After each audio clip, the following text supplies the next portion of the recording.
Welcome to Session 3, From Opportunity to Ore.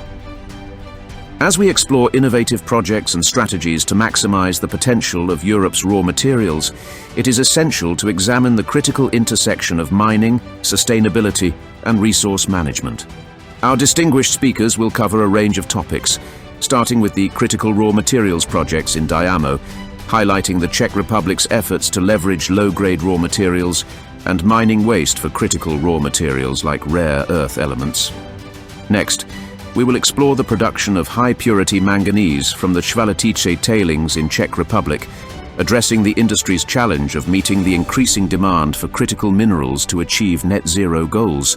Avrupa Minerals Limited will present their drilling activities in Portugal, Kosovo, and Finland, showcasing their innovative exploration strategies.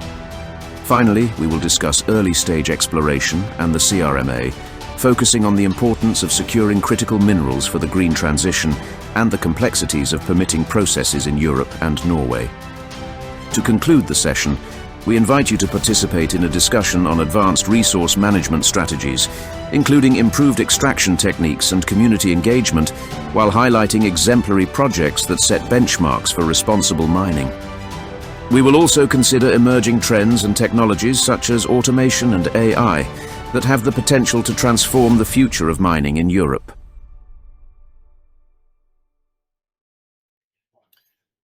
Well, crikey, we're going to cover a lot of topics in this session. Anyway, welcome to Session 3. Dominic Roberts, I'm going to moderate, and I will speak during the middle.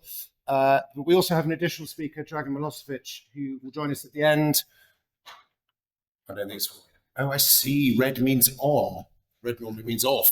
Anyway, you got the first bit. Dragan will also join us at the end. It'll be fascinating to get an update on what is happening in Serbia, arguably actually one of the most exciting exploration targets and indeed mine development targets happening in continental Europe at the moment. And I'm sure he would be delighted to field some questions on Rio Tinto's project in Jadar. If you know that one, I suspect you might have heard about it. But to start off, Ladislav, could you start our session, please? Thank you very much.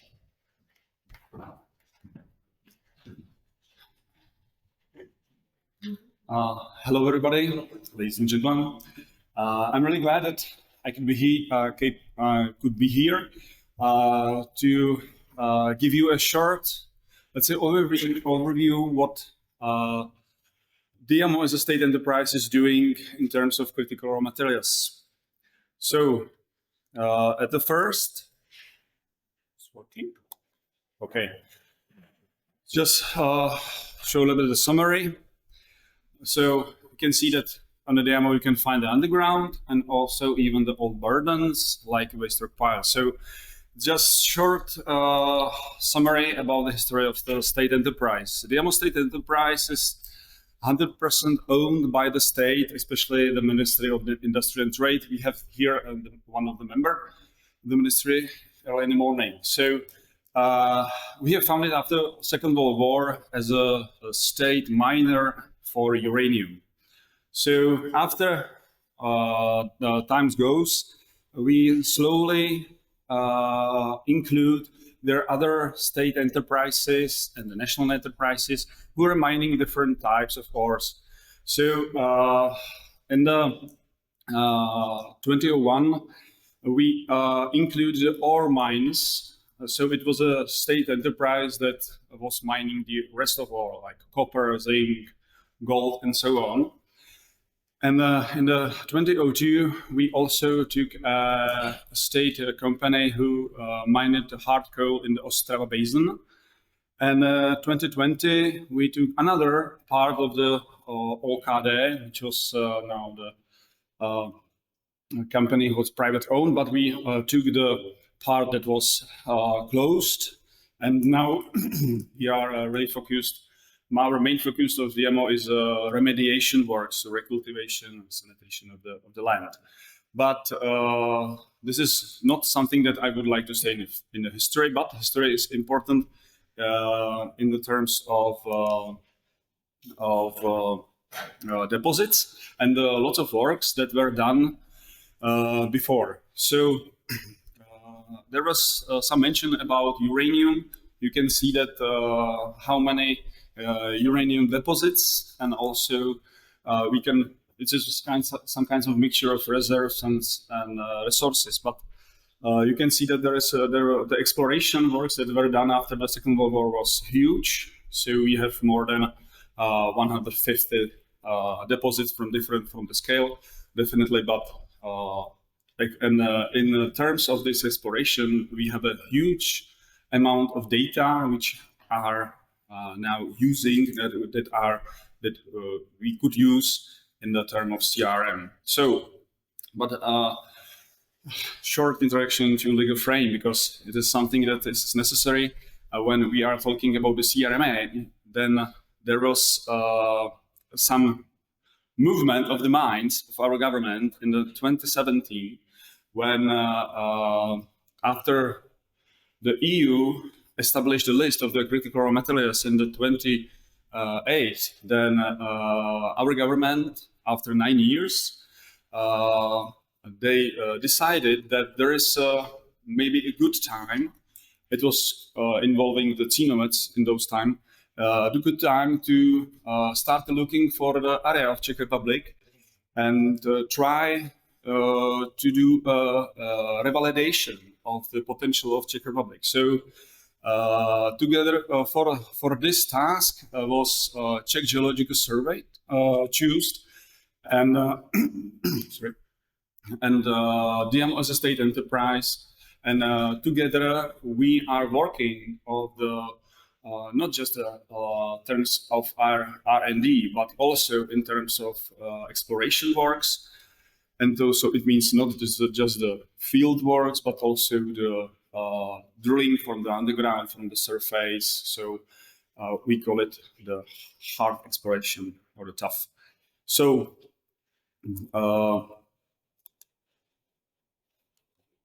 yeah.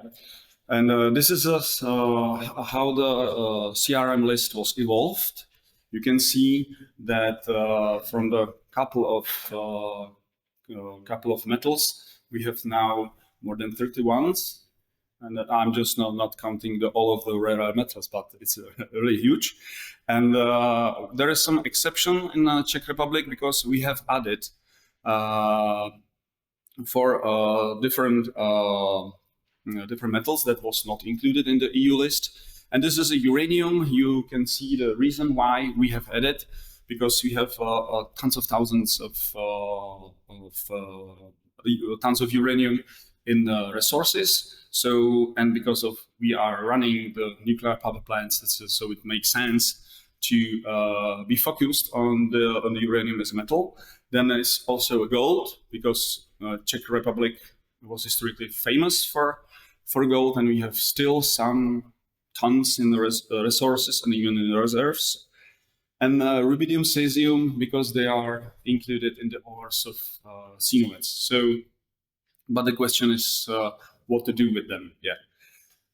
So this is a specialty of the critical raw material list.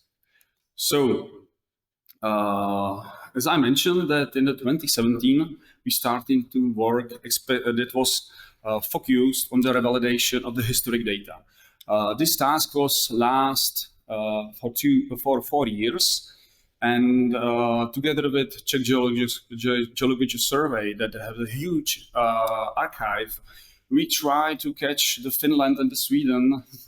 they work that is really impressive. So we have to start from the scratch even. So you can see that different types of the ores that were revalidated. And after the recommendation from the Czech Geological Survey, the DIAMO took another step, and it was the exploration. So in the rectangular shapes, you can see that those are our exploration license areas. And there is a legal procedure that we wanted to ask as any other company.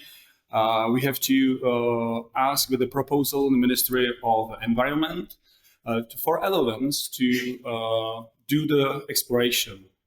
But sometimes the ministry will not decide to give us this permission, because there are some different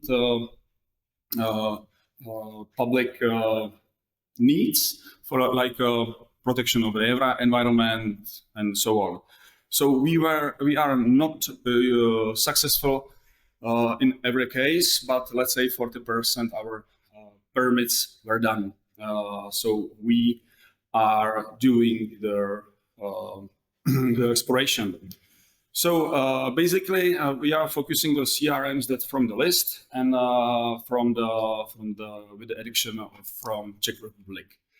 So and how it is financed? So primary finance source is a state budget. So Ministry of Industry and Trade have a special chapter where there are allocated public money, which we are using. So Czech Geological Survey as a part of the Ministry of the Environment and DIAMO as a 100% owned by the state.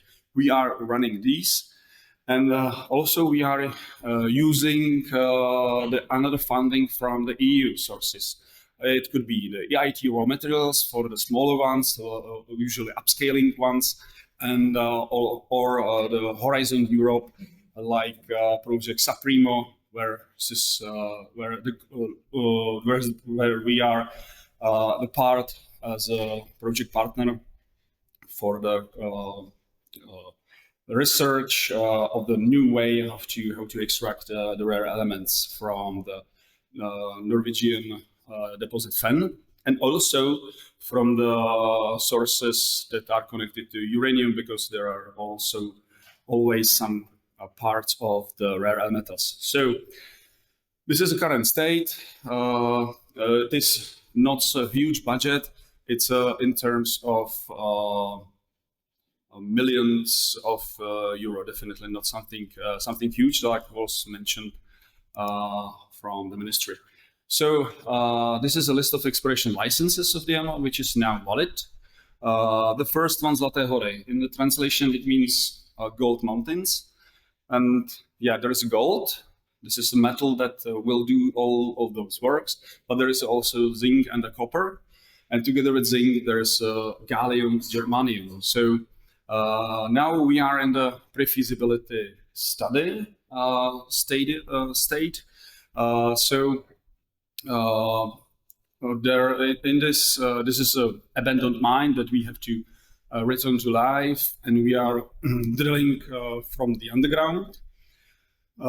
So this is maybe our major project. And now then Kovářská, which is something that there was lots of possibilities that there were some notes in the archive that there is tungsten and the beryllium in the skarns. So we are now doing the underground sampling, and we are in the phase of design the boreholes from the surface. If it will make sense, we will see. Chvaletice is of the south part of Czech Republic, on the borders with Austria. So now it is maybe interesting deposit for feldspar. There was mentioned that Czech Republic is really strong in feldspar, especially the export. But together with the neobium tantalum mineralization, so it will be the waste from the feldspar, but from our perspective, is another product. So then it's lots of about two exploration licenses for fluorite and barite. One of them, the Sněžník, is area around the old mine, but Moldava Vápenice is a greenfield that was explored before the Velvet Revolution, but there was never any mining, so it is something that could be pernicious. More than almost 2 million tons of the ore is there, so it could be something pernicious. And last 3 exploration licenses are focused on the uranium as a primary metal. But as I mentioned, that there is a always some part of the rare metals instead of zirconium, niobium, and yttrium. And I mentioned that in the project Suprema, we are looking into the possibilities how to extract it together with the uranium. We have some, let's say, success stories about it.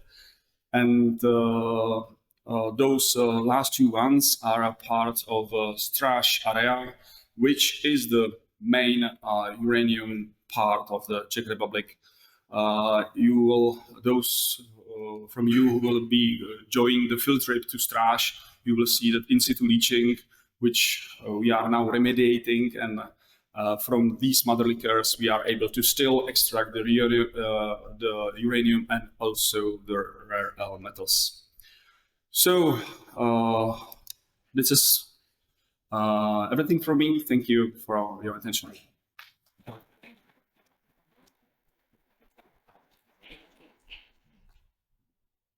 Just very quick, if anyone does have any direct questions for the speaker, we can take them now. If not, we'll wrap it up at the end of the session. Does anyone have a particular question? No, good. Okay, now,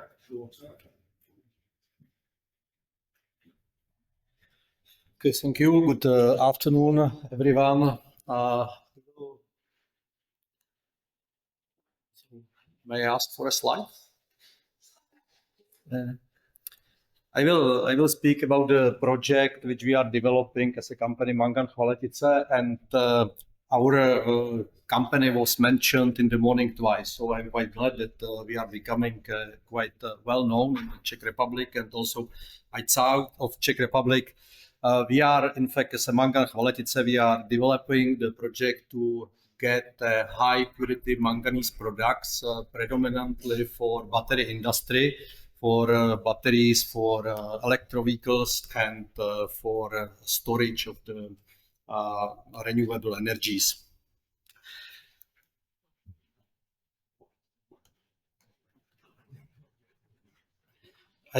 First, I will speak just a little bit about the high purity manganese, and later I will speak about the company and its project itself.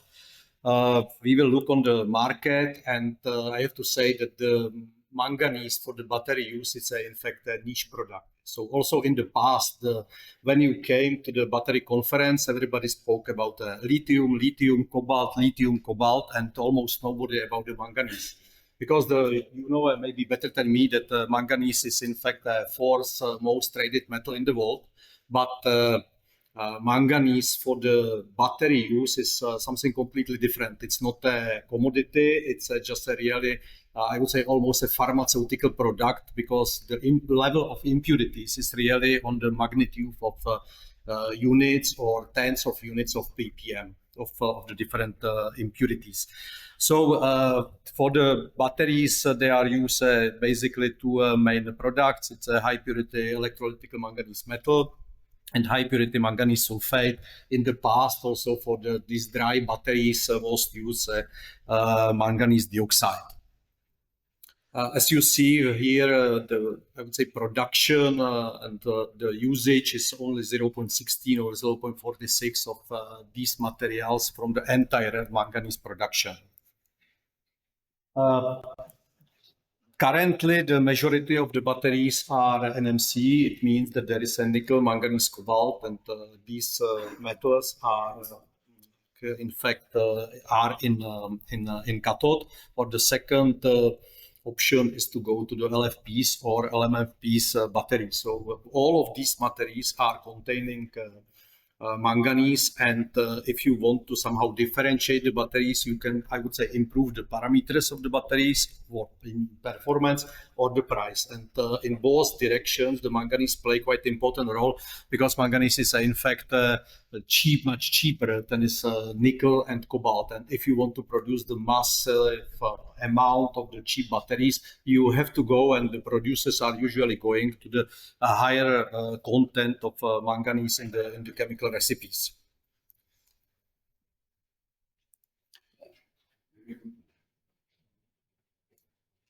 What is in fact favorable for our project is that I would say development of the current legislation frame.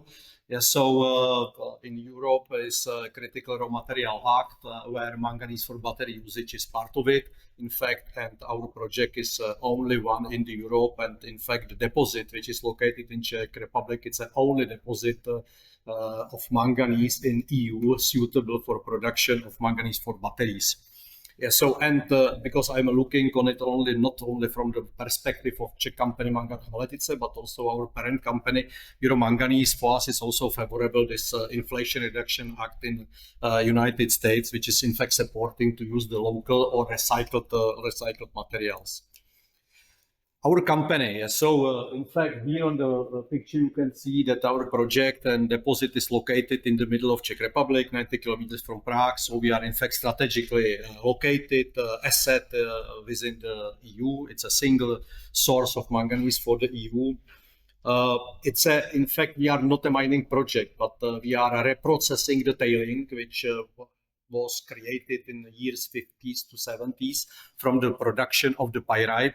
And this deposit contains in fact, manganese ore, carbonate ore, which is easy to leach. And it's despite that it's waste, it's the biggest deposit of the manganese in Europe. We are, for the time being, in fact, quite well funded. EBRD, in fact, is our second biggest shareholder, and we got some funds also from EIT InnoEnergy. Our project is, in fact, unique in the sense that it's a recycling of the waste. Yes, so it's a recycling opportunity. It's in fact nice and typical example of circular economy when from the waste we can get the valuable product. Yeah. And there is a side effect that the current tailing deposit is in fact polluting underground water. Every day, 800 kilograms of manganese or sulfates are coming into the nearby river. Yeah, and through that, our project, we can in fact remediate the area and stop the pollution of underground water. So there is this economical effect to get the manganese products and also to remediate the area. We have, in fact, we are targeting to produce 2 high manganese products. It's a manganese metal and manganese sulfate. We have invested and we built and commissioned this year the demonstration plant where we are able to produce the high purity products in the bulk volumes to have materials for the qualification with our potential customers. We completed feasibility study. We got this year a positive binding statement of environmental assessment, so EIA is approved, and we have a contract with the engineering company Wood to work on the FEED. It's an EPCM contract, so they will work with us on the preparation of the basic design, detailed design, and certainly with the realization of the project. There are some, I would say, attractive economical features. Project has a 25% of internal rate of return, and the lifetime of the project is for 25 years, and we can supply either 50,000 of metal or 16,000 of metal and 100,000 tons of high purity manganese sulfate onto the market. And with this volume, we can in fact secure 20 to 25% of the manganese demand for EVs in the coming years in Europe. We can look back on the history, how the locality looks like. As I said, it's a waste which was created from the mining of pyrite in 50s and 70s. So the production was done to get the pyrite, and out of the pyrite sulfur for the production of sulfuric acid to be used in the uranium industry. But afterwards there was a cheaper Polish sulfur, so the mine was uneconomical and it was closed. And the manganese which contained this waste, these tailings, were considered as a protected deposit area. And in fact, we started in 2014 with the investigation of this area, and I would say seriously we work on this project since 2017, and slowly we started to build the team to develop this project. In fact, this is the picture showing how it looks like currently. It's not accessible by public, so we want to, through the project, to in fact open this area also to the public. Yeah, and as I said, it's polluting the environment because it was the tailings were built, in fact, in line with the old, say, standards. So there was no any lining, and as I said, there is a permanent leaching of the metals and sulfates into the river. How the project has a couple of ESG benefits. So here you can see that there are 3 stockpiles. The processing plant will be built, in fact, nearby in the industrial area. The connection in between the tailing and the processing plant will be with technological bridge, so we don't need to have extensive transportation. The material is, in fact, say it's a sandy material, it's powdered, so it's not a mining, just you can excavate very easily. We will use 100% renewable energy, so we can recycle CO2, which is generated from the dissolution of the metal. We will not use the selenium, which is widely used in Chinese operations. In fact, there is a certain value also creation for the local communities, because we will create 400 jobs and we will generate 1.5 billion of USD of the corporate taxes and royalties over the life of the project. In fact, it's a project, in fact, transformed the waste to the, say, highly valued product, and through the recycling of the historical mine. We made a 2 years drilling program. So with this, we identified how much manganese and how homogeneous this deposit is. In fact, we have a 98% of the reserves considered as a measured. So according to the Canadian norm 43101 is in fact almost highest level you can reach. And certainly for the after the reprocessing, the tailing which we'll put back, there will be used the best practice for the tailing management. So it will be not in fact flooded material, but it will be a dry stacking construction. The flow sheet is in fact simple, but the chemistry around is very difficult, because to produce the manganese through electrowinning is really the most difficult production of the metal, because manganese is the metal which doesn't want to be metal, so it's really very difficult to deposit it. But we will, in fact, from the ore, we will make the slurry. We do go through the magnetic separation. Afterwards, there is a standard leaching and purification process, standard hydrometallurgical process. Electrowinning, we will get the metal flakes.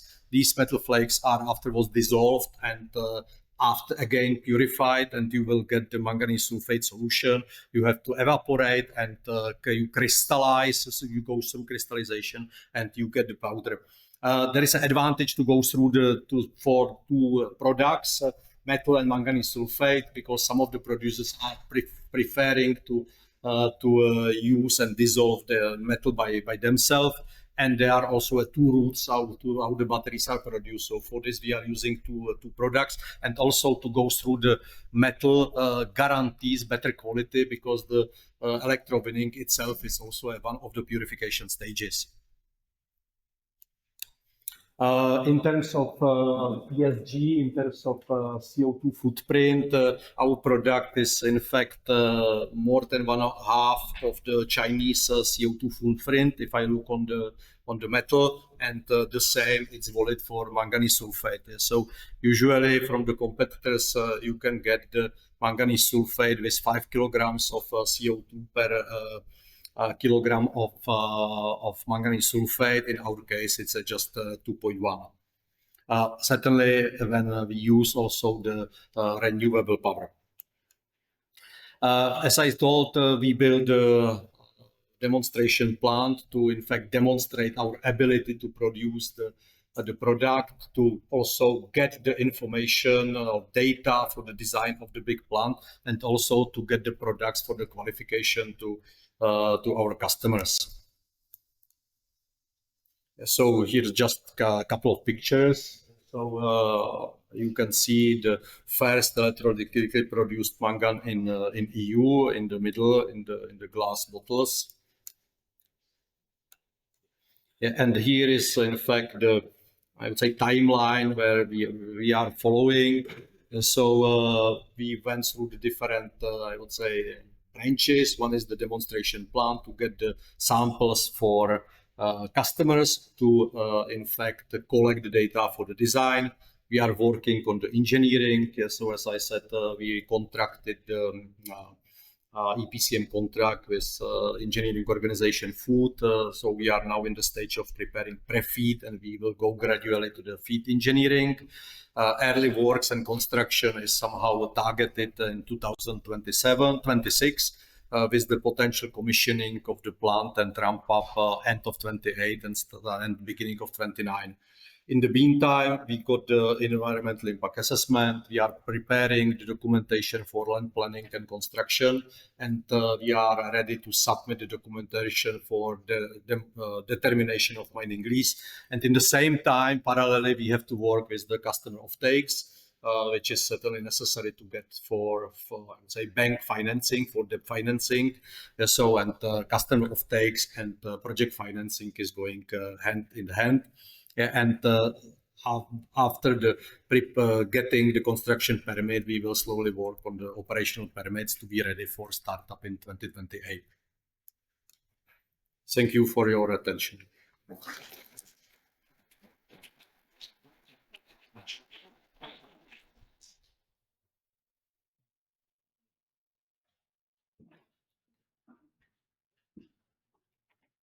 Good, thank you, Jan.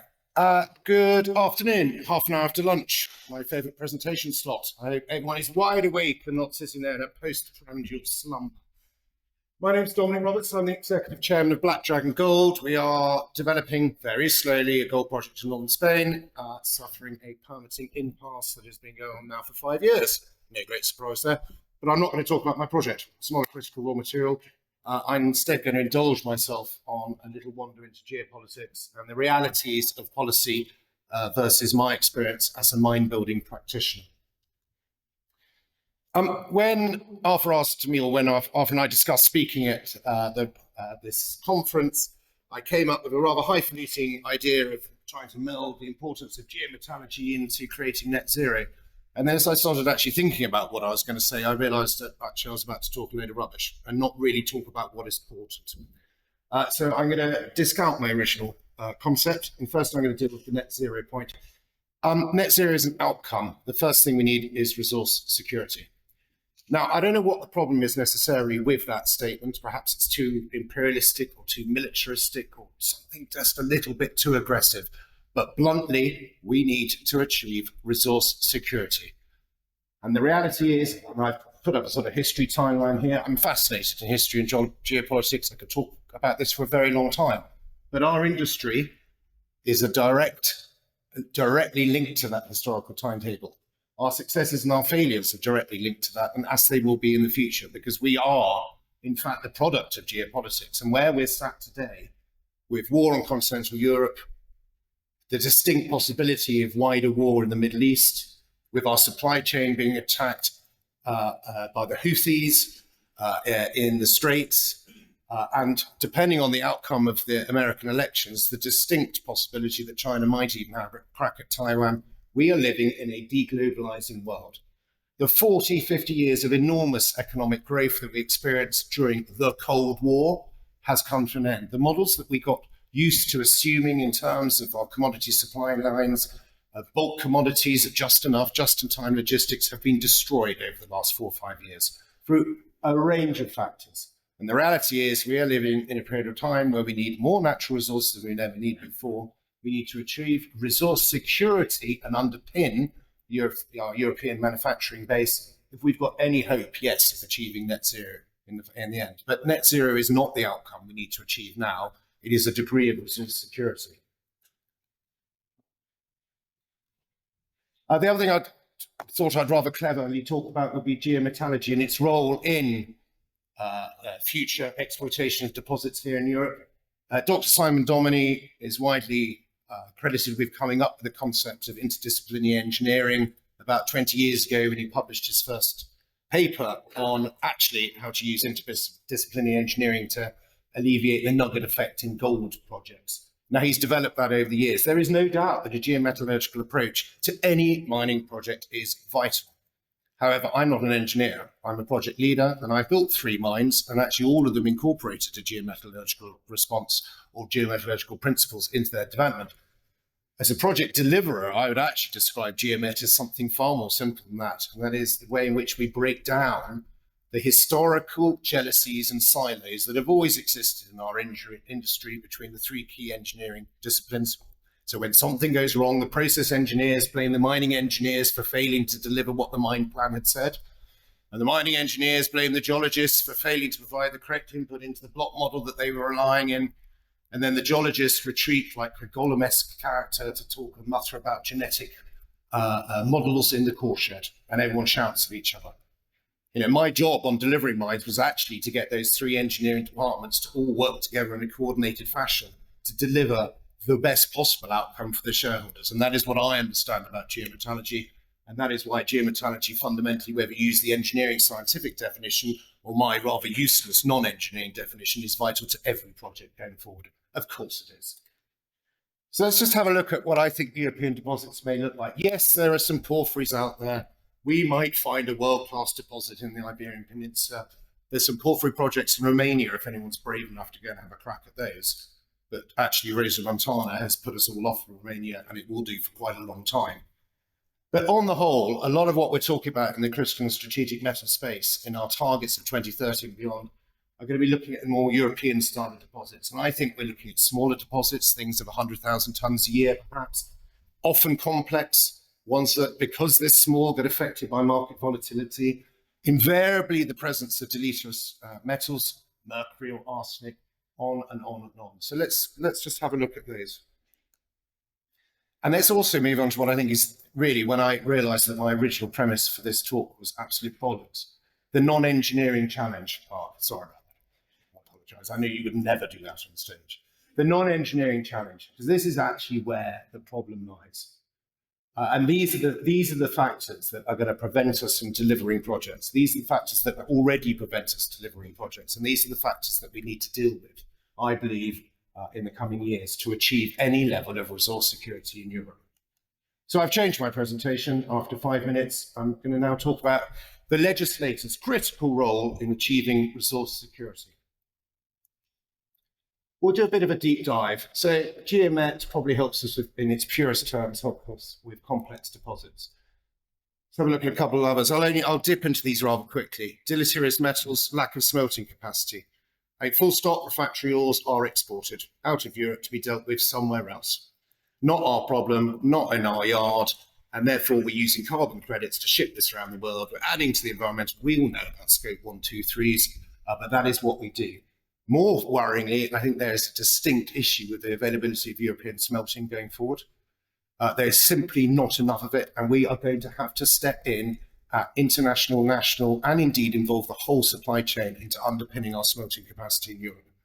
If you look at what Glencore and Nystar are doing, if you look at their operations, the care and maintenance, the unionized workforces, the cost of energy, the constant closure, Port Vesmy will never open again.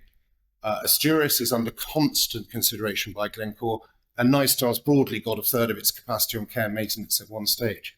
Yes, Boliden have extended order. Boliden have got a 15-year contract with cheap hydro that allows them to do that. This, to me, is a huge concern for European capacity in the future and has to be addressed. Complexity of waste, water management, proximity settlements, regulatory hurdles. Again, Mark, earlier, when you talked about excellence, I couldn't agree with you more. That is exactly what we should aspire to. The problem is, as someone who then goes and delivers these projects, what I hear is expensive, expensive, expensive. And this is really where I'm arguing on this presentation, that doing this work properly costs a fortune. And a lot of the ore bodies that we could bring in to production, that we could be using to achieve some degree of resource security, are simply just not big enough to support the costs of an ESIA, to support the costs of all the detailed engineering that has to go into it. We have to come up with a different plan. I think also there's a huge point here about the role of legislators in shaping public opinion. I think it is naive to expect us, the mining companies, on our own to be able to take the public on the journey that is required to achieve that infamous social license to operate. And hopefully Dragan will talk a little bit later about Rio Tinto's efforts in Serbia as one of the largest examples of this going on in Europe at the moment. But we are going to need an awful lot of help in educating the population into understanding why what we do is so important, because we cannot simply do it on our own. We do not have the resources to do that.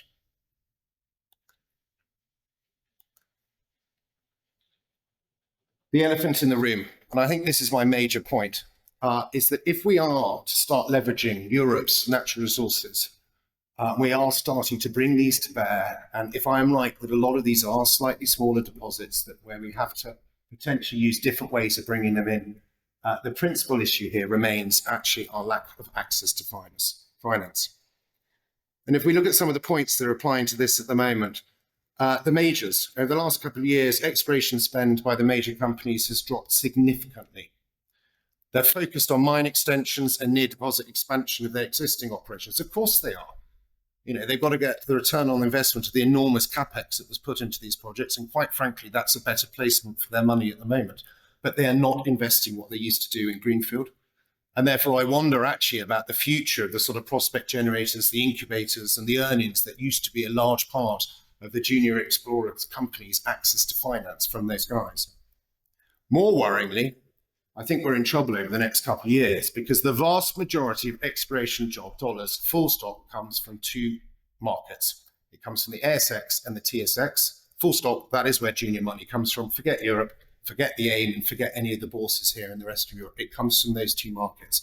And with gold today at $2,730 an ounce, and with mid to long-term predictions at $2,500, which is what I'm being told I can use currently in an economic assessment of my project in Spain, that money from those investors is going to go into gold.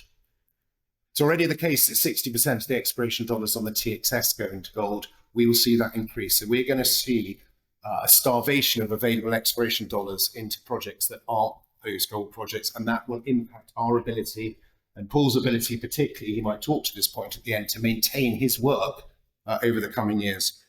Traditional banks have all but left the sector. We know all this. But my point here is that these deposits we're talking about invariably present small NPVs and lower IRRs, and the route to finance is an incredibly difficult path, and it is one that I do not have an answer to, and I don't think any of us in the room have an answer to. And therefore, what would be the answer? Well, European national institutions, OEMs, and indeed the end users have to step in. We have got to come up with a different model. We've got to come up with a different way to promote the activity of these guys and actually allow them to move forward and start actually making a difference to our underpinning resource security. Just quickly, touched on this earlier, one of the presentations talked about this morning. SP Global produced this in March. We all know these figures, some jurisdictions 25. I've been lucky to work in jurisdictions where we've actually managed to do it much quicker than this, but broadly speaking, we talk about 16 years as a route from discovery to production. So if we were to put that on the context of our 2030 ambitions, we've got 5 years. And that is 5 years to complete feasibility and engineering studies, to complete permitting and financing, to complete construction to production. And indeed, actually, the 6 months it takes to commission a plant to get it stable and actually producing what we're supposed to be doing. It's not going to happen. And the only hope of it might be that we have to concentrate on brownfield and tailings to have any chance of achieving that. But there's no way a greenfield exploration project could be brought to bear by 2030. Forget it. You know, we are right. We understand that 2030 is an ambitious set of targets and it will create a direction of travel. But we are, from a practitioner's point of view, we are a very, very long way away from it. So if I continue on my slightly pessimistic view, I believe that the concept of operations and that anticipated by the CMRA of 2024 will not bridge that project value gap between small and large deposits. It cannot and will not. And therefore, the current legislation alone cannot generate this European renaissance in mining that we all want, that we all believe in. It is not going to happen as it is currently laid out. The 2030 targets, not a chance in hell. Are we going to achieve those? Mark knows that. I pretty much said that earlier as president of the European Mining Association. It ain't going to happen. I know it's a direction travel, But unless we start turning policy and or rather implementing policy with tangible action, we are not going to achieve this. And I will make a point here that we have our strategic raw materials partnerships. We've signed them with Canada, we've signed them with Kazakhstan. One thing I would say on my geopolitical rant is that history emphatically proves that when under pressure, when everything goes wrong, nation states will look after themselves before fulfilling their international obligations. You do not achieve resource security by outsourcing supply. Even to your best friends, they'll let you down. The last conference I did, I've had a year off, which was an absolute delight. And most of you sitting here today will probably rather that I took another year off after this presentation. I was in Palm Springs at the Canaccord conference, and I sat on a panel talking about the role of government in exploration and delivering projects to underpin resource fragility. And the first speaker spoke with great delight about the $20 million he'd received from the Department of Defense into his exploration program. The next speaker talked about his 10% tax credit that was already on his business plan from the IRA, and indeed the multitude of other direct funding opportunities he's had. And then it came to me for the European perspective, and I held up a piece of paper and said, we've got a policy. And that was the end of my speech. Because at that point, that's all we had. The Draghi report, which Mark referred to, is hugely important because it does actually cast a spotlight on the weakness of the European manufacturing industrial base. And one point within there, and this is particularly applied onto the critical raw materials, is the requirement for implementation rather than policy. And that is the principal premise of my argument today. How does that look? Well, some of the things I think we should be working on, I think we need to have a far more targeted appraisal across Europe of existing ore bodies, brownfield sites. The best place to find a new mine is an old mine. Full stop, always. Down dip, go and have a look at it. We've got countless databases. BRGM has produced about 8 of them over the last 20 years. We need to get them into one coherent database, and it needs to be out in the public arena, available to us, for us to work on, for us to be encouraged to work on that. I also think, as a very specific point, we need to be looking much more carefully at blending waste into primary feed, because that'll be one of the ways we actually deal with the presence of deleterious elements and get over potentially some of our smelting challenges. But that requires one thing we are good at, which is innovation. We have got to find a route to streamlined, simplified engineering and permitting. I was delighted when Maria described that Portugal has actually linked together the environmental, and I think she called it construction permits or implementation permits, into one coherent permit. Well done, Portugal. Can the rest of Europe please follow with something similar, and very, very quickly? Because if we can't enable a quicker deployment of capital, if we can't get higher returns and higher IRRs that will allow us to draw down on financing, we're not going to be able to do the clever things we need to do here and are capable of doing in Europe. The delivery of those smaller deposits, the delivery of agile engineering, switch on, switch off mining, modular, transportable processing, campaigning projects. None of this can happen without an access to finance that is to be unlocked, and it needs to be unlocked by the legislator. And one area I'm particularly fascinated about is the clustering of small ore bodies, the hub and spoke concept where you bring ore in from small ore bodies that might be campaigned into a central processing plant.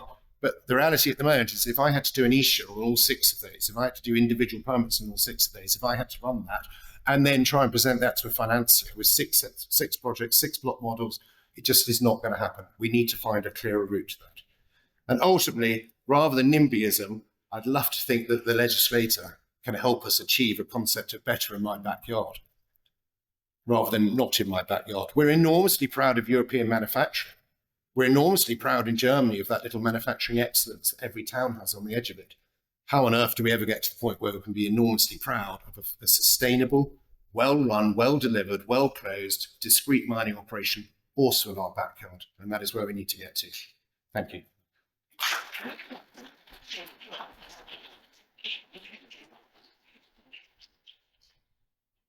Okay, from the sublime, no, rather from the ridiculous to the sublime, Paul.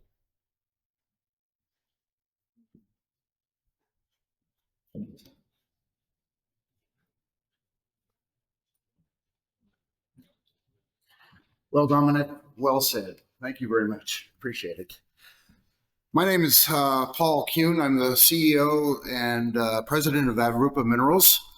We are a small exploration company, a prospect generator, mentioned just a few minutes ago, working in Portugal, in Kosovo, and in Finland. We are based in Vancouver, and I run the technical part of the company based in Portugal. I live near Lisbon. We're presently working on 3 projects in Europe, mostly for copper and zinc. They are small projects. They do require a lot of time for ESG, for permitting, for raising money. 2 of the projects were discovered in 2014. One of them may turn into a mine in a couple or 3 years. The other, we're getting to a point where we have to make a mining license application. This is 10 years, and we're not very far, and we don't have a lot of money, and it's not easy. We're not given enough time for permitting. We're not given enough time for exploration, and we're required to jump through all these hoops to get anything done, and we're still nowhere near the final goal, which is to build a mine. This is normally a talk that I would give to investors. It's a little bit different audience here, so bear with me as I ramble through what Avrupa does in the exploration world. We're a project opportunity generator, which means we go in early stage, often greenfields areas, sometimes brownfields areas, in stable jurisdictions in Europe. It's as Dominic pointed out, it's easier to find new mineralization in areas that have been mined before, and that's what we're doing in the most case in the Pyrite Belt in Portugal, in the Piasalmi district in Finland, and in the Vardar Trend in Kosovo. We have a fully funded project in Portugal where we're drilling a copper zinc deposit. We have a fully funded, partner-funded project in Kosovo, which is a small gold deposit, which will probably turn into a mine. And we're just starting drilling work self-funded in Finland in the Piasalmi mining district. So we're early stage, it's risky. There's a lot of stuff that we have to do to get through the exploration permit, which typically is only 3 to 5 years, maybe with a little extension on that. It's tough work. It's not easy to do this in this amount of time. But we minimize the risk by working in mining-friendly countries. We minimize the risk by working in old mining districts. We have experienced management. We've got a great track record in the company. We've made 2 discoveries, but 10 years ago now. We've been spending our time trying to develop those with our partners. It's right now it's full speed ahead at our main project in Portugal in the Pyrite Belt, where we have a mid-size mining company who's willing to do grassroots greenfields exploration. There aren't too many of those around right now. So there's the map. We work in Finland, we work in Portugal, we work in Kosovo. Our project partner in Portugal is Sandfire Resources. Our project partner in Kosovo is Western Tethyan Resources. And in Finland, we work through a joint venture called Ackerman Finland. We're the junior partner there. Jan Ackerman is the senior partner in that project. This is what we're doing in 2024. We're drilling at Sesmarius. We've got 9 holes planned, 5,400 meters. We're about 2/3 of the way through that project now. We've just started drilling at Kangasjärvi in Finland, north central Finland. We've got other licenses there in the copper zinc district, the Vihanti Piasalmi district. We're looking for new opportunities around Europe. We are reviewing gold project opportunities around Europe as well, and we're continuing to upgrade the Slovo gold project in Kosovo with our partner there. It's a lot of stuff going on with a very small budget. Raising money for this kind of thing is difficult, but we're good at what we do, and we're moving ahead in a world where exploration is super difficult. This is our share structure. It's not that important in this talk, but shares are held by Avrupa shares are held by 45% of the Avrupa shares are held by members of the board, close relations to people in the company, and a few small institutions. We've raised money over the years through equity, which is getting more and more difficult as we move along. But we've raised nearly €2 for each, $2 Canadian for each Canadian dollar equity dollar through partnerships. And this is the list of projects we've done over the past 10 years. A good board and management. We have mining engineers, we have financial people, and we have geologists on the board of directors. It's a well-run group, lots of successes. We continue as Avrupa with these successes. So Finland's first thing I wanted to mention real quick. We're working in the Piasalmi copper district. It's an old mining district. The Piasalmi mine, after 65 years of operation, shut down mining a year and a half ago now, but they still continue to process old ore, looking for new ways to utilize mines, the closures of mines, how the community can benefit from having an old mine in their backyard. We're looking at the Kangasjärvi copper zinc deposit right now. We're drilling there. We're looking at the Hallapera copper zinc deposit. There's a small resource, and the Ruhala VMS deposit also in the same district. We've got a small gold target as well further north, but at the moment we're mostly doing copper and zinc. Why the district? There's lots of room around the district. There are 2 large historic mines there, and in these kinds of deposits, there's often more than just one deposit in a small area. There's satellite deposits. Maybe there's 5 or 6 in one area that we'd like to permit at the same time. It's just a very positive place to be working. Lots of mining history. There's also other people working there. Jack will probably mention something about the fact that his company is working in the same area. There's some large international companies working in the area, and those are the kinds of people we look at for potential joint ventures to raise cash to do our exploration and discovery work.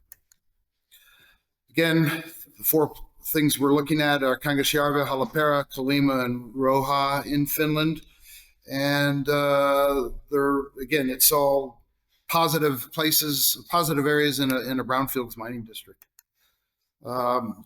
Just what we do is follow geophysical anomalies when there's no outcrop. In this case, there's very little outcrop where we're working.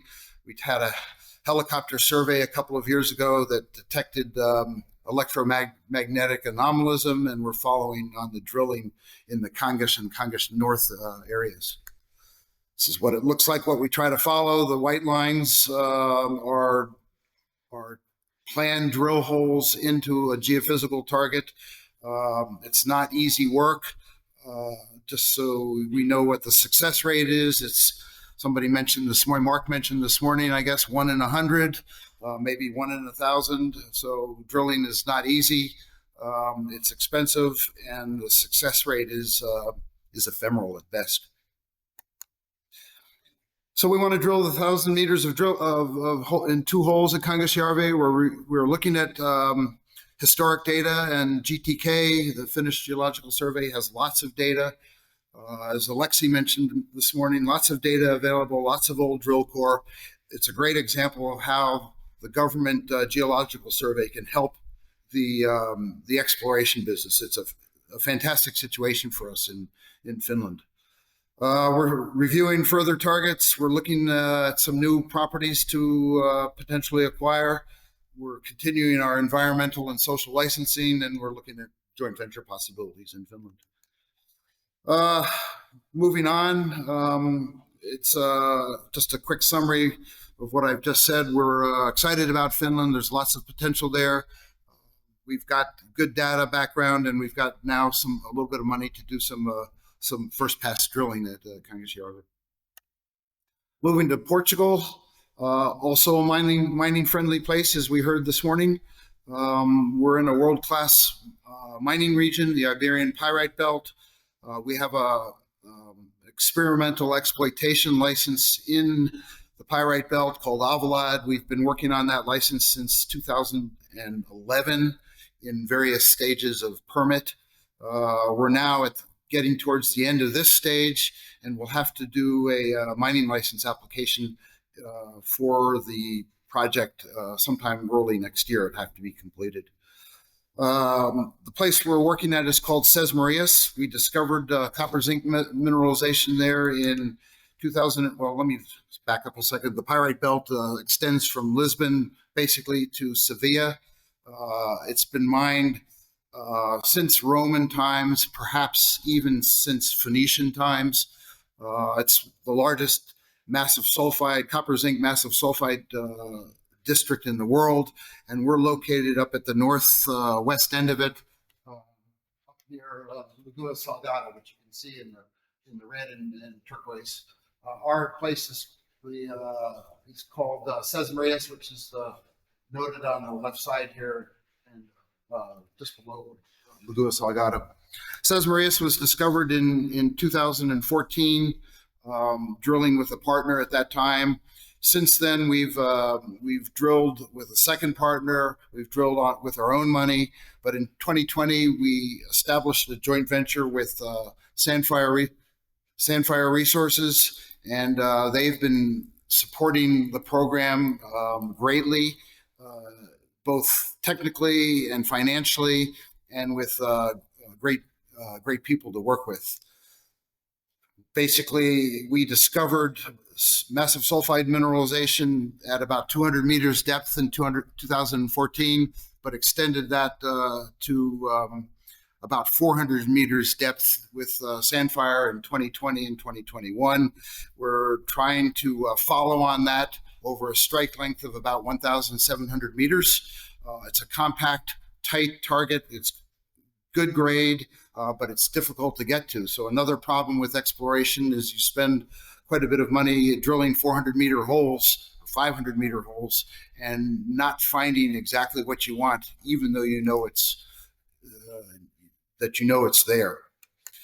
We're drilling the tip or the apex of a syncline, a bottom fold like this, and in that apex we find a good grade of copper and zinc. In 2023, we hit a hole that had 27 meters of 2% copper and 5.5% zinc and 2.5% lead. This is a great hole, and it bodes well for the future of the project if we continue to find this kind of mineralization. Again, schematic section showing that we're drilling a syncline. We're drilling a target that's tough to get to. This is a view that's actually 1,400 meters in depth. That means into the wall, and 500 or 600 meters from left to right. So it's a composite. It shows what we're aiming for, and to some extent shows how difficult it is to get to the mineralization. We're drilling now at Sesmarias. We're trying to expand the red portion of this map up here. This is a map of what are called copper equivalents, which is an exploration tool we use to aim for the highest content of metal in a system. The more high grade we find, of course, the better our system will be, and the better chance we'll have of developing an economic mining solution. We're also working in Kosovo quickly. It's a gold deposit there. We have a partner there that's funding the program. We expect more drilling there this year, perhaps starting in early November, another 3,000 meters of drilling to detail the gold deposit. It's easier to fund this deposit exploration than it is to fund the base metals, but if Europe wants to survive, we need to find copper and zinc as well, and we need to be funded for it. That's pretty much it. This is Avrupa Minerals. This is a picture of near where we work in Portugal. Feel free to contact me at our table in the downstairs during the coffee breaks or afterwards. Better with a beer than a coffee, but appreciate talking to everybody. Any questions?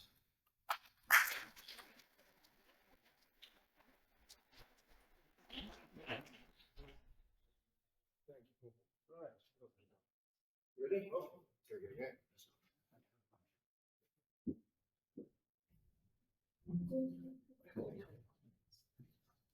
Good afternoon, everybody. My name's Jack Tate. I'm here from Kings Rose Mining. And today I'm going to talk about early stage exploration, which is Kings Rose's projects for mostly greenfield, one brownfield site. And it's nice to lead on from Avrupa Minerals there. So, the impacts of the CRMA and what we're going to look at in Norway and Finland is hugely impactful for us working in Europe. And where there is a memorandum of understanding with Norway, so that's how it affects us as well with the European. I'm also going to talk about the Raw Materials Act, how we can look at earlier stage and the potentials there, and then finally look at the lessons learned and opportunities for improvement. Who are we? We are a responsible explorer looking for critical minerals in Norway and Finland. We have 4 projects, 2 in Finland and 2 in Norway, and we are looking with exemplary environmental, social and governance standards, and look to extract these minerals at some point, but all our sites are seriously early phases. And I think a huge thing that I've taken from today is actually seeing that people talking about the social license to explore and to operate, and this is huge. Not so much for achieving it once, but actually maintaining it through your period of operation, because for us at the early stage, that's what we're all about, is trying to achieve that first step. So there are projects. We have the Rana project, which is the most straightforward, probably, a brownfield site in northwest Norway, Nordland. And there we're looking for nickel, which is the past producing mine. We have the Finnmark project, also in northern Norway, but within the Sápmi region. There are the indigenous peoples up there, the Sami indigenous peoples. And in 2005, the Finnmark Act took 96% of the land, and the people of Finnmark are in charge and have the right to decide how that land is used or not used. Then going to the Pennekamp project. This is our flagship project, and it's the world's largest exploration PGE deposit. And we're very proud of that. We've been working with you guys at GTK, and they know how long we've been working on that project. So that's a platinum. That has the complexity of the Natura 2000 environmental designation. This is not national park level, but it's a serious designation for environmental protection. And finally, we have the Central Finland project, which is based in North Ostrobothnia and North Savo regions, next to these guys, our neighbours, and also part of the BHP and now Alliance, which is the alliance that came out of the Explore program that Kings Rose is very proud to have been part of, and now leads into our kind of extended business alliance for exploration. So why are we here? I mean, we've spoken about it a lot this morning, and I don't want to repeat what everyone else has said, but we've talked about 16.3 years. Realistically, that could be nudging more to 17 years in the jurisdictions that we operate. In Europe, we have some serious good systems that protect the people, and I think what surprised me of getting into the industry is how protected the individual was.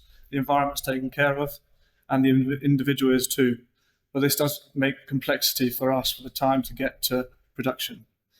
The important bit about this statistic is that all of Kings Rose projects are for 17 years. So we've got a long way to go. Positive impacts of the CRMA. Fantastic idea, and really great for satisfying this short-term absence of supply of critical materials in Europe. I think it's really reassuring to see responsible exploration being top of that agenda and doing things right. None of this stuff happens if you make mistakes, as some of this industry has done in the past, and we're now trying to make amends for that. Sustainable practices today is bands around, but I think really what it means is doing things responsibly. It's excellent to be here in a room hearing other people say the same things that I'm saying today. Strategic projects, incredible initiative to focus on projects that are going to be operational before 2030. And I think that's what I'd like to touch on, of these clear timelines make so much more confidence for companies like us in the longer term, a couple of years, but certainly companies moving towards this production stage. With those clear timelines, you satisfy shareholders, most importantly, but of course stakeholders as well. There's no fun standing in those stakeholders' presentations and saying, We don't know. It's the worst answer you can give them. But of course, with strategic project designation, that comes with institutional investor interest. Subsequently, you get private investor interest, and the retails come behind that as well. So that influx of funds, and obviously money means time and that longer term perspective. Improvements. From a selfish perspective as King's Rose, I have to be doing this. This strategic project designation, prioritising initiatives operational before 2030, is very short-term focused. And there's a danger of the riverbed drying up for not enough projects coming down the pipeline. We've seen that Finland is arguably the best jurisdiction to be working in right now, and we're very proud to be there. But I think there's a huge movement that Europe needs right now, as we've reiterated all day, to move other projects at the same time and have that pipeline keep flowing. Looking to broaden its impact and to look further down this supply chain, broaden it to permitting non-strategic projects, and trying to help companies realise what would justify being a strategic project. And finally, typical of the junior explorers and the explorers as we are characterised by resource and time constraints, and it's really hard out there. I think the Explore programme is an example of the majors realising that they need to look at different ways to get to these early exploration phases.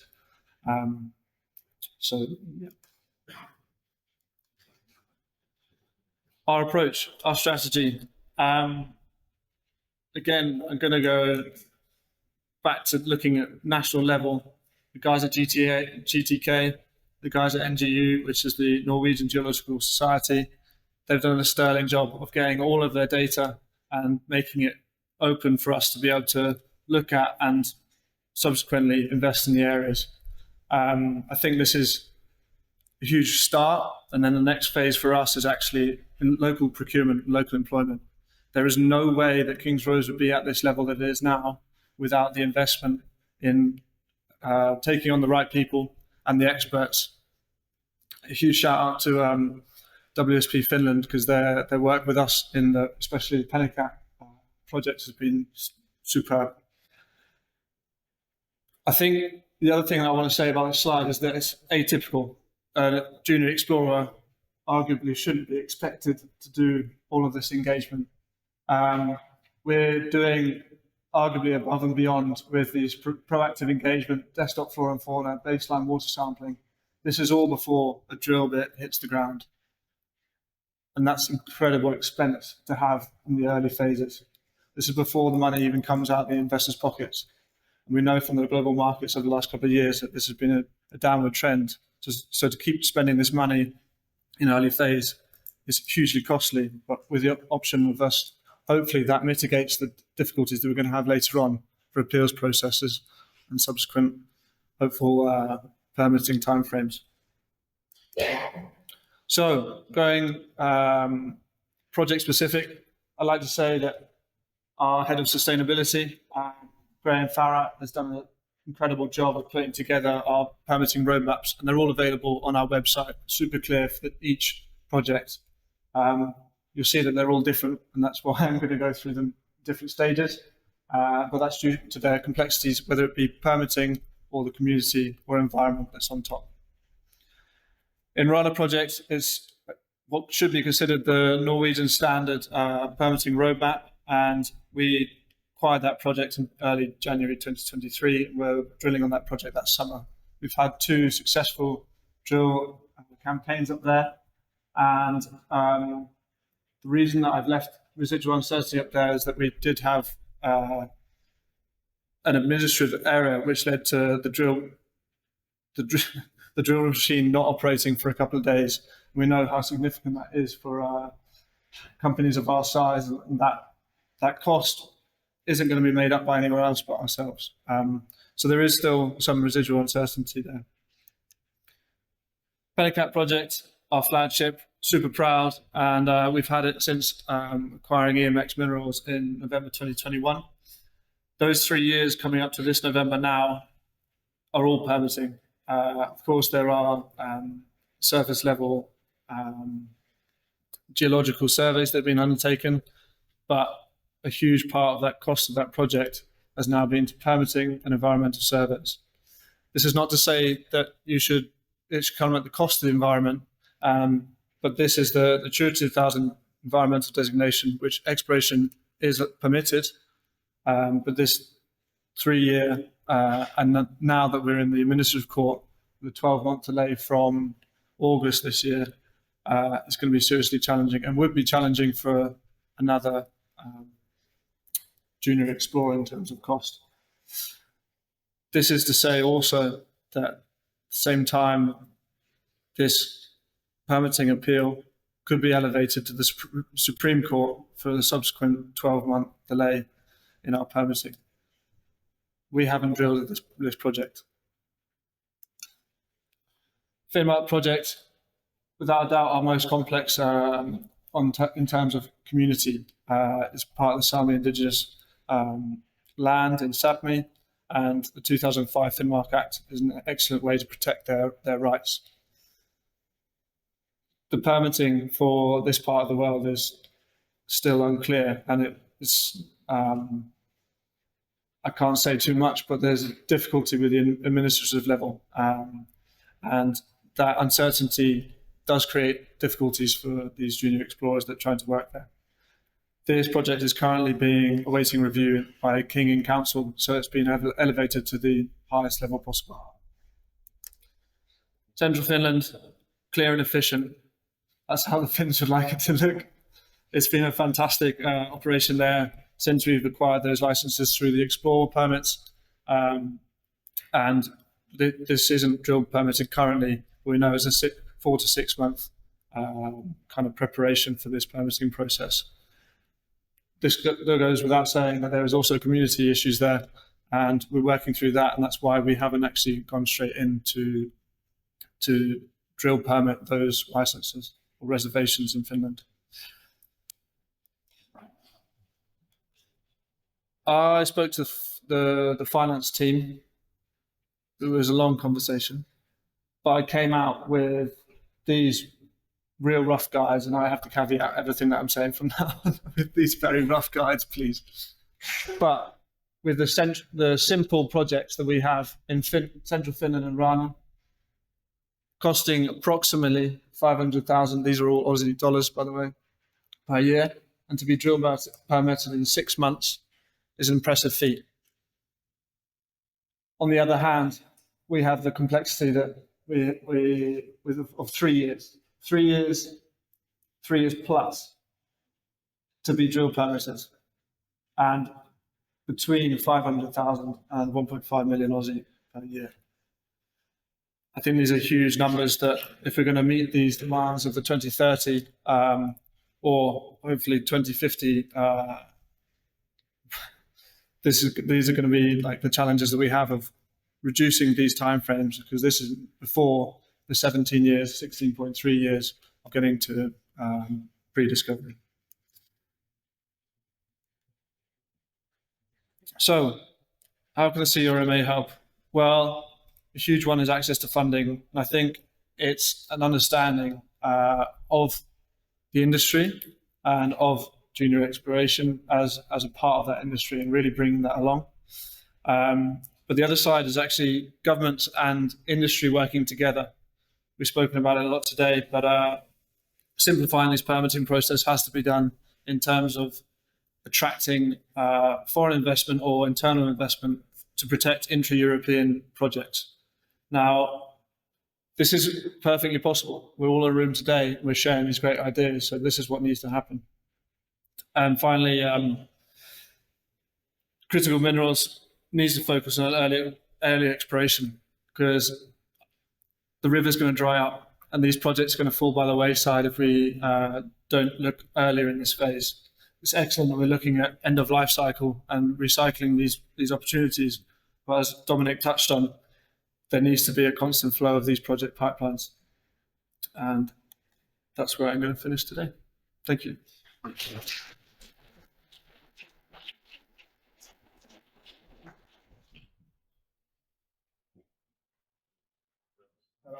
Surprise guest speaker, Dragons. Thank you very much.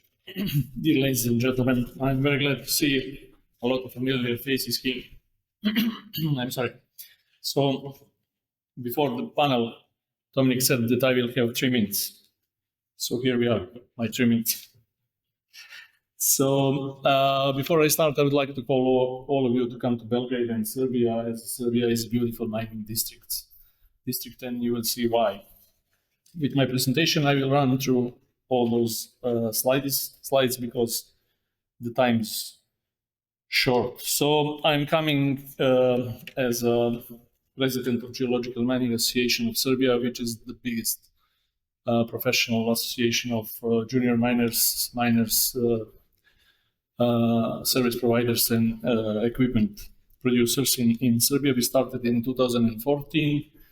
And in shortly, our biggest success so far was that we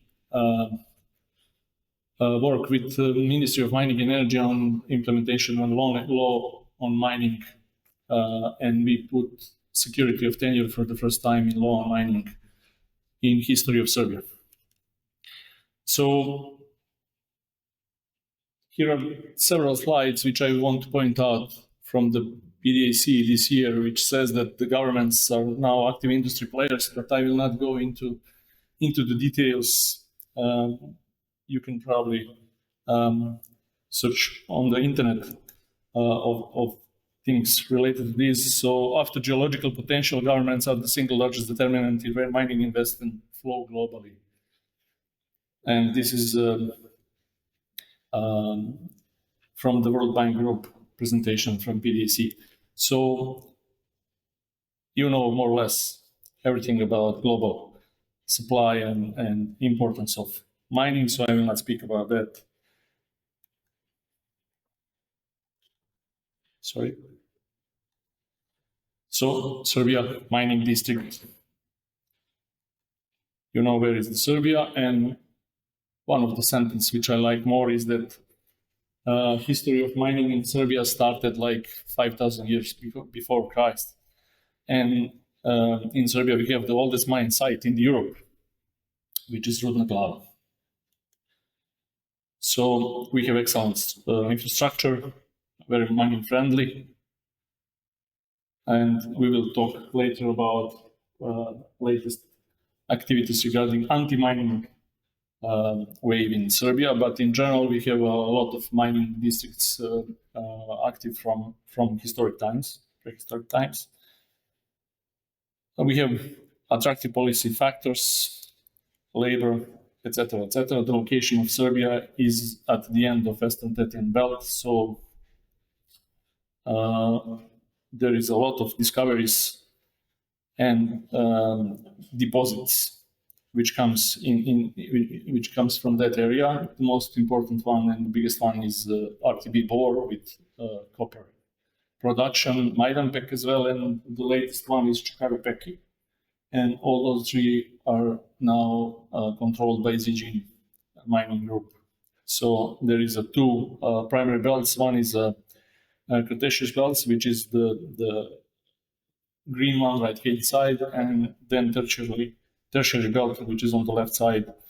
In the green one, the copper and gold and other precious metals are primary, and the second one is you will find lead, zinc, and other. So Serbia has developed a base geological map a long time ago.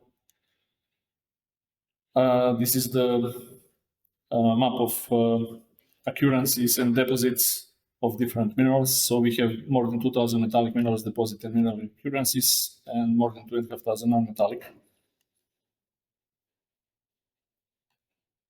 This is the map of exploration licenses around Serbia. It's a bit outdated, but you can see that the most of the exploration activities goes to eastern part of Serbia around Bor and Majdanpek, where we have a lot of Canadian companies exploring for copper and gold, and in a recent time we have several acquisitions of Australian companies which are entering the Serbian exploration area as well. So if we are speaking about critical raw materials, in Serbia we have borates, cobalt, fluorite, graphite, magnesite, phosphate, antimony, and of course lithium, one of the largest deposits in this part of the world.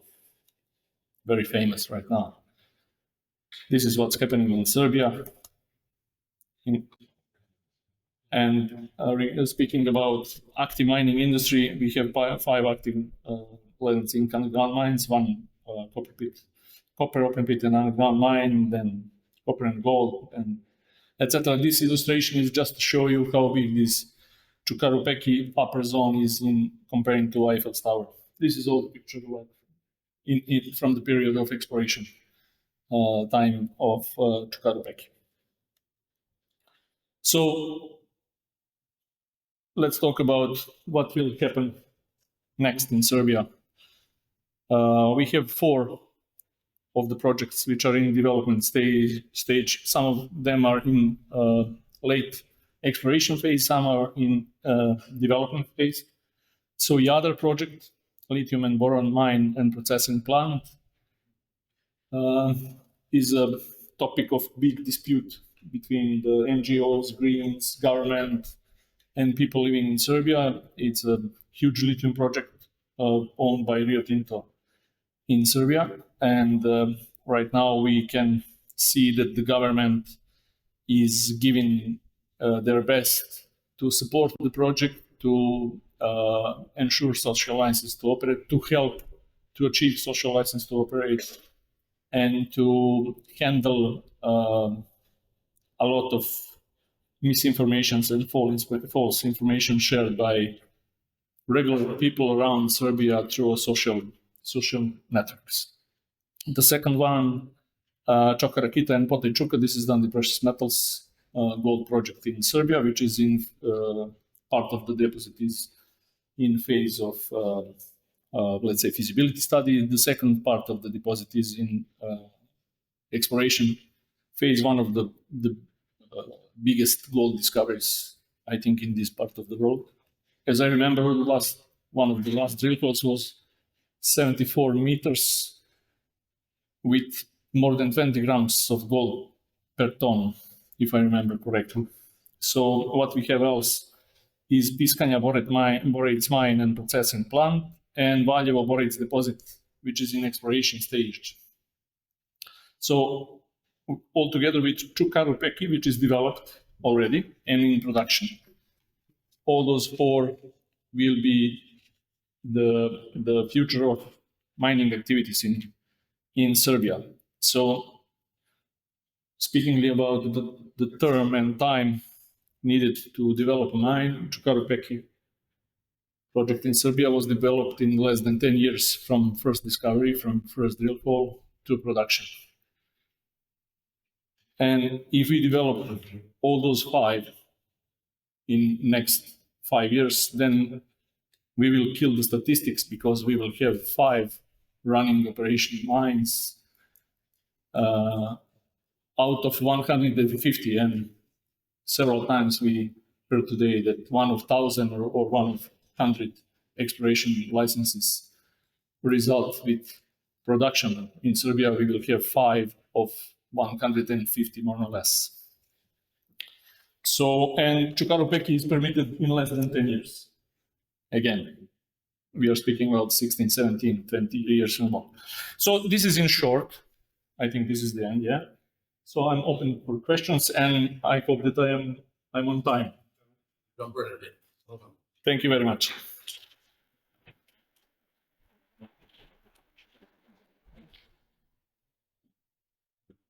Let's see if Yadar is up and running in 5 years' time. We have got a couple of minutes. If anyone has a question, it would be a delight for one of our presenters. Someone be brave. Brilliant. Well done.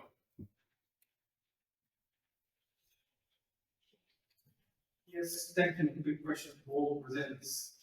Do you submit the applications for your projects? Consider strategic for the before plan, because the better that is to be disclosed in December. So I'm quite curious, Yeah, I don't know if you heard that. Are any of us one of the 170 applicants for strategic status? Yeah, if I can speak, on my part is a yes, we have applied. But as I was informed, the decision will not be taken by end of December, but most likely by end of March. But yeah, I assume that we will be selective, yes, so it's all in manganese project in Europe, and manganese for batteries use is in this particular material I mentioned. And what do you think being selected will actually mean? I would say it's also an open question for me as well. So, because if I compare the act which somehow support with the production of chips in the EU, there was a mention or certain amount of money will be dedicated to this area. This is something that is in this critical raw material not missing. But nevertheless, yes, there is some funds which should somehow support financially the projects which are selected as a strategic for EU. Yeah. And as well, there should be an easier approach to the permitting, which I think we will miss because I hope that we will be permitted early. Because always, in fact, of this monitoring, say, really to improve at the EU level must be incorporated into the local legal frames, yeah, and certainly it takes a certain time. And I think, going back to some extent what I was talking about as well, it is exactly that. It's now time for the implementation of this rather than the policy. And how do we get that into national statute books and national laws?